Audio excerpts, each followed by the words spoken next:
আসন্ন বিধানসভা ভোটের দামামা বেজে গেছে, তাই বিভিন্ন জায়গায় প্রচার চলছে দাপিয়ে। ঠিক তেমনই রবিবার যাদবপুর বিধানসভা কেন্দ্রে তৃণমূল কংগ্রেসের প্রার্থী দেবব্রত মজুমদারের প্রচার চলল তুঙ্গে। প্রার্থীকে পেয়ে এলাকার মানুষ স্বাগত জানাতে ভুলছে না কেউ।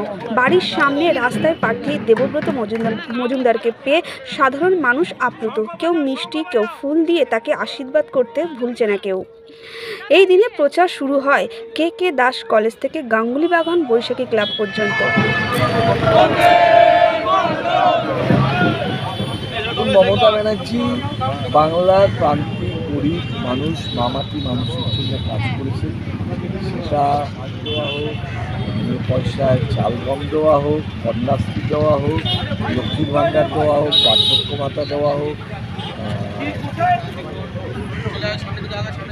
সমস্ত গরিব মানুষদেরকে মমতা ব্যানার্জি তুলে আনার চেষ্টা করছে। আরও সচ্ছল জীবন দেওয়া, বাংলায় এই পারিপার্শ্বিক অবস্থাটাকে পরিবর্তন করা, বাংলার অর্থনীতিকে আরও চাঙ্গা করা, বাংলার বেকার যুবকদের সাথে কাজ করা, এটা আমাদের লক্ষ্য।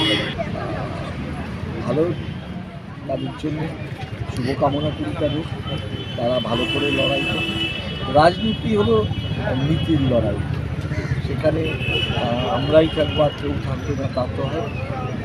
বিরোধী দলের কাজ হলো আমাদের যে খামতি আছে, তারা বিরোধী হিসেবে কাকে এক নম্বরে দেখছেন? কাউকে মানুষ যাকে দেখতে চায় সে বিরোধী হবে। আমরা বিশ্বাস করি যে 2021-এ সিপিএম প্রধান প্রতিপক্ষ ছিল, 2024-এ লোকসভায় এসে বিজেপি দ্বিতীয় হয়েছে।